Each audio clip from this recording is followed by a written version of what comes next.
Once again guys, इस video में आप सभी का मैं स्वागत करना चाहूँगा। सबसे पहले तो आज का वीडियो बेहद ही स्पेशल है क्योंकि आज की इस वीडियो के अंदर में मैं 2-3 चीज़ों को कंबाइन करूँगा। Market structure, day trends tool, candlestick psychology and OTC pair. And in चारों चीज़ों को मैंने ब्लेंड करके एक बहुत ही परफेक्ट स्ट्रेटेजी बिल्डअप किया हुआ है जो कि आप सभी को देखना चाहिए, सीखना चाहिए। इसके पहले वाले वीडियो में मैंने आप सभी को पूछा था कि नेक्स्ट वीडियो में लाइव मार्केट पर बनाऊँ या फिर ओटीसी में, तो आप में से बहुत से लोगों ने मुझे कमेंट किया था कि ओटीसी में बनाइए, तो इसलिए मैं आज इस वीडियो को बना रहा हूँ। ठीक है, तो इसको गाइस, इस स्ट्रेटेजी को सीखने से पहले आपको कुछ बेसिक चीज़ों का ज्ञान होना ज़रूरी है, जैसे कि मार्केट स्ट्रक्चर क्या होता है और उसको हम कैसे पहचानें।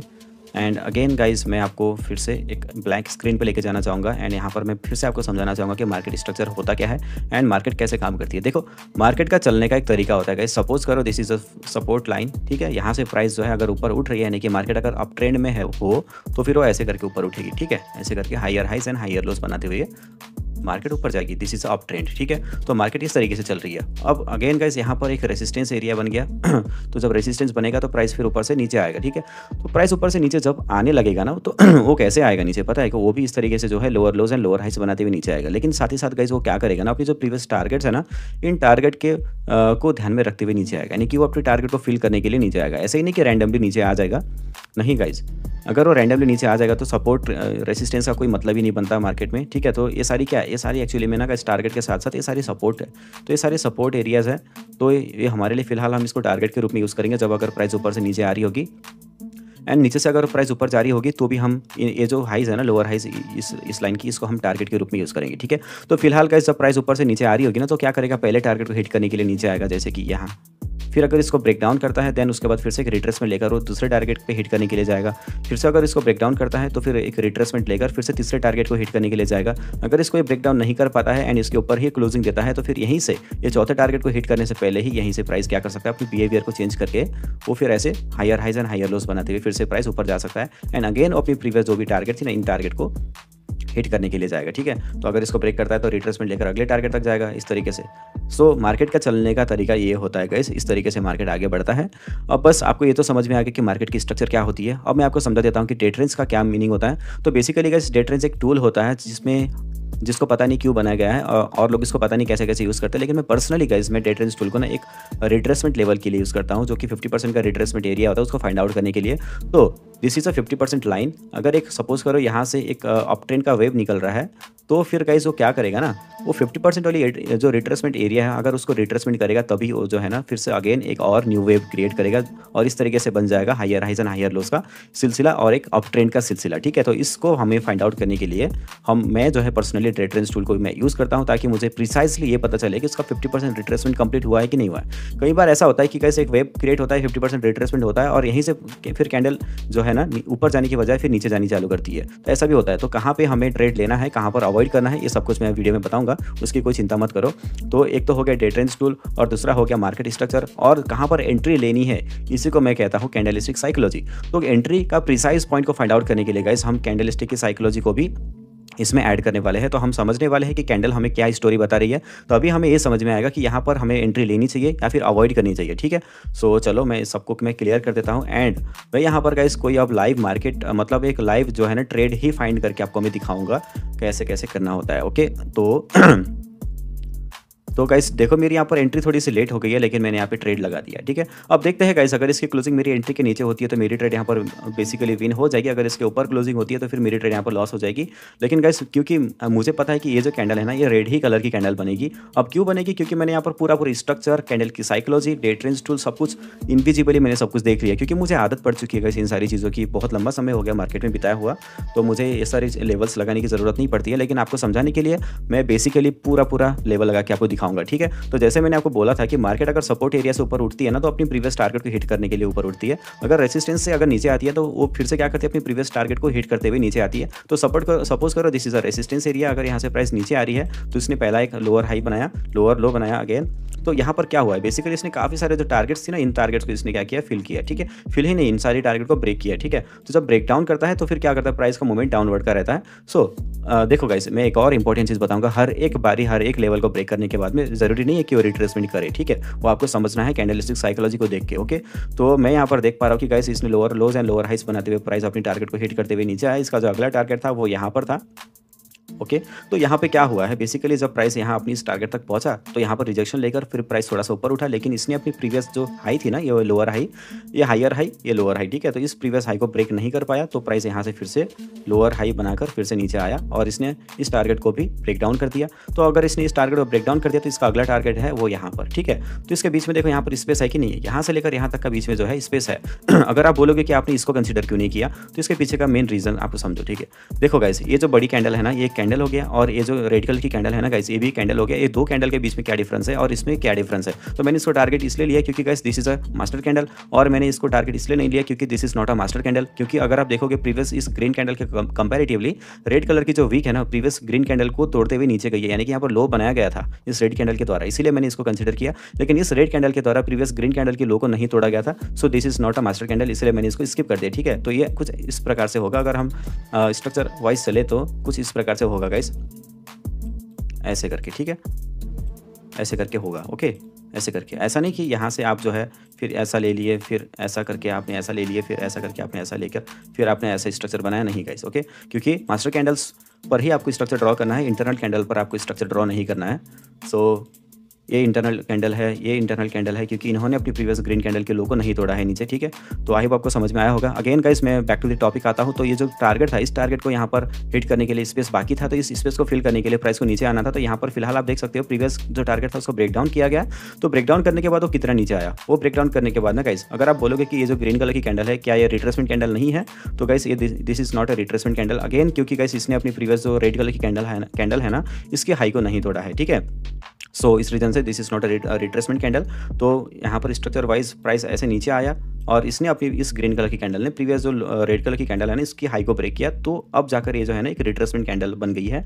ये जो ग्रीन कलर की कैंडल है ना, एक रिट्रेसमेंट कैंडल बन चुकी है। लेकिन क्या हम यहीं पर ट्रेड एंट्री करेंगे? अगर आप कैंडल की साइकोलॉजी को देखोगे तो आप यहाँ पर एक ट्रेड एंट्री ले सकते हो, कोई दिक्कत नहीं है। क्योंकि गाइस अगर आप ये छोटा सा ये जो ग्रीन कलर का पोर्शन है ना, ग्रीन कलर की कैंडल की हाई और इसकी जो लो है, इसका अगर आप देखोगे तो यहाँ पर 50% का एरिया यहाँ पर कुछ यहाँ पे बन के आता है। तो इस ग्रीन कलर की कैंडल ने 50% वाली इस लाइन को तो टच किया हुआ है, इसके ऊपर क्लोजिंग दिया है, नो मैटर, बहुत ही अच्छी परफेक्ट यहाँ पर पोजीशन बनी हुई है। साथ ही साथ गाइस इस कैंडल की जो कंडीशन है ना वो कैसी है वो दिखा देता हूँ। तो बेसिकली गाइस इस कैंडल में ना एक ऐसा बना हुआ है सिचुएशन कि ऊपर से कोई वीक है ही नहीं और नीचे से सिर्फ यहाँ पर लंबी वीक छूटी गई है। तो इसका मतलब यह है कि गाइस इस कैंडल में ना सेलर का यहाँ तक का प्रेशर था, यानी कि सेलर यहाँ पर प्रेजेंट है। यहाँ पर कोई ऊपर से वीक ना होने का रीजन ये है कि यहाँ पर बायर का कोई भी प्रेजेंस नहीं है, ठीक है। तो इस कैंडल के बाद में यहाँ पर ऑब्वियसली सेलर एंटर कर सकते हैं, तो इस रीजन से आप यहाँ पर भी ट्रेड एंट्री ले सकते हैं। लेकिन अगर आप ब्रॉड पिक्चर को खोल के देखोगे ना तो आपको यहाँ पर क्या दिखाई देगा ना, आपको यहाँ पर दिखाई देगा कि यहाँ से लेके यहाँ तक का जो एक वेव है ना, इसका 50% कहाँ पे क्रिएट होता है, वो यहाँ पे क्रिएट होता है, ठीक है।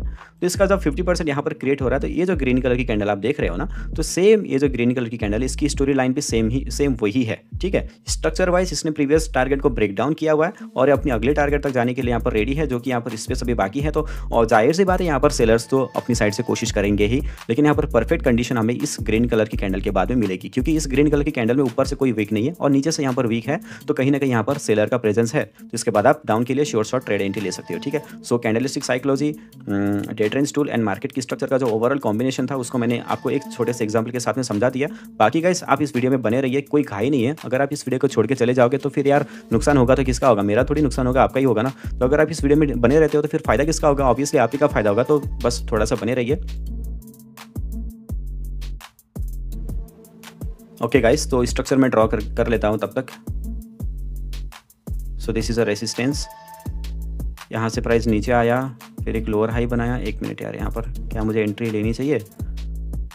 चलो मैं एंट्री एक ले लेता हूँ। फिलहाल गाइस मैंने यहाँ पर एंट्री इसलिए लिया क्योंकि मुझे यहाँ पर अगर एक एरर कैंडल बन जाएगी ना तो भी मैं यहाँ पर वन स्टेप ट्रेड एंट्री ले लूँगा। और इस कैंडल की क्लोजिंग जो है ना एट द लास्ट सेकंड देखा जाए तो 50% वाली लाइन के थोड़ा सा ऊपर हुई है, तो मैंने यहाँ पर रिस्क ले लिया। बाकी मैंने जैसे आपको बोला था ना कैंडल की साइकोलॉजी, उसके हिसाब से गाइस यहाँ पर होना ये चाहिए था। अगर मुझे डाउन के लिए ट्रेड एंट्री लेनी है ना तो इस कैंडल में मुझे सेलर का प्रेजेंस दिखना चाहिए था। इसका मतलब मैंने आपको इसके पहले वाले एग्जाम्पल में बताया था, ऊपर से ना के बराबर वीक, ठीक है, और नीचे से जो है लंबी वीक होनी चाहिए थी। तो अगर ऐसा कंडीशन फुलफिल होता तो फिर यहाँ पर मुझे पता चलता कि इसकी अगली जो कैंडल है ना वो डाउन की ही बनेगी। लेकिन मैंने यहाँ पर ट्रेड एंट्री इसलिए लिया क्योंकि मुझे यहाँ पर एक्सपेक्टेशन है कि अगर एक ये जो कैंडल है ना एक ग्रीन कलर की कैंडल बनती है ना तो भी गाइस एक एरर कैंडल के चलते मैं एक और ट्रेड डाउन के लिए ले सकता हूँ, एंड तब मेरी जो कंडीशन है ना शायद वो फुलफिल हो जाए।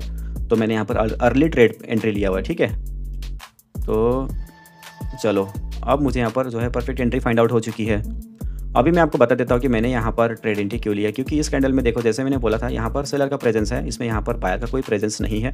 मैं स्ट्रक्चर ड्रॉ कर लेता हूँ फटाफट से। दिस इज रेसिस्टेंस एरिया, यहाँ से प्राइस नीचे आया, एक न्यू लोअर हाई क्रिएट किया, फिर उसके बाद एक लोअर लो बनाया। तो जब लोअर लो बनेगा तो इसका जो अगला टारगेट होगा वो ये वाला होगा, ठीक है। तो यहाँ तक प्राइस को नीचे आना है, जिसने अपनी प्रीवियस वाली कहीं यहाँ पर टारगेट यहाँ पर है, इसको यहाँ पर फिल आउट किया, ब्रेक डाउन किया, तो रिट्रेसमेंट इस वेव का होगा, ठीक है। यहाँ से लेके यहाँ तक का रिट्रेसमेंट होगा। इसका जो 50% एरिया है वो यहाँ पर है, जो कि इस कैंडल ने फुलफिल किया था। इसके बाद यहाँ पर एक और कैंडल बना, तो मुझे इस कैंडल में ट्रेड एंट्री नहीं लेनी थी, मुझे इस कैंडल में ट्रेड एंट्री लेनी चाहिए थी। तो गाइज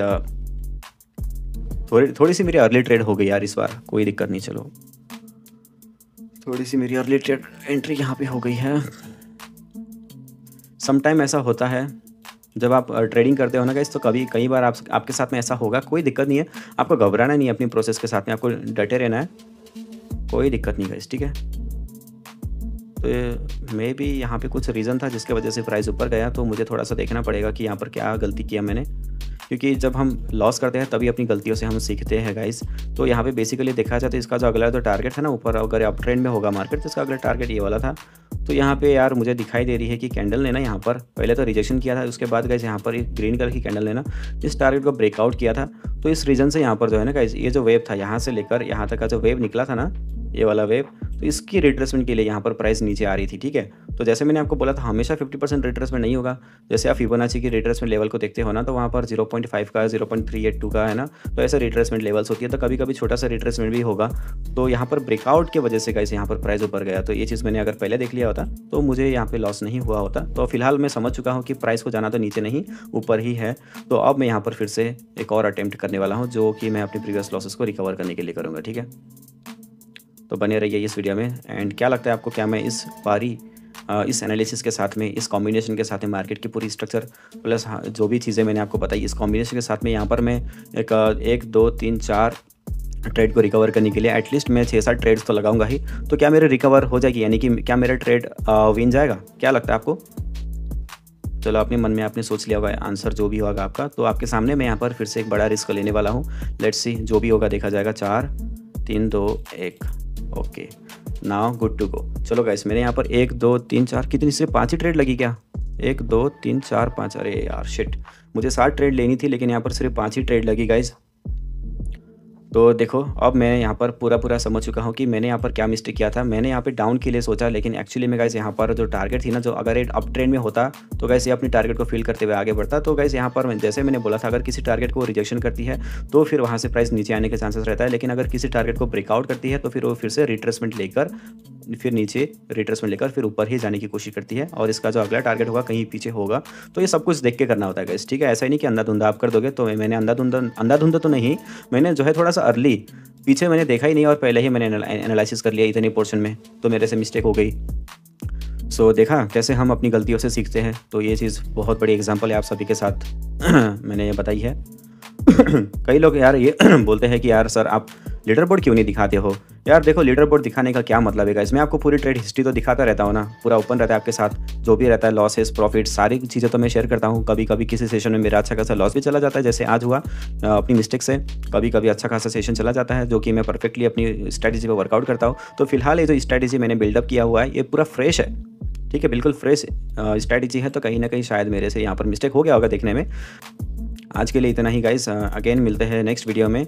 इसी टॉपिक पे अगर मुझे वीडियो बनाना चाहिए तो फिर आप मुझे कमेंट करके बताइए, तो मैं और भी ज़्यादा इसको एडवांस लेवल पे वीडियो बना के आपको शो करूँगा, ताकि आपका मोटिवेशन और आपका कॉन्फिडेंस और भी ज़्यादा बिल्डअप हो पाए। सो मिलते हैं नेक्स्ट वीडियो में, तब तक के लिए goodbye and stay tuned guys.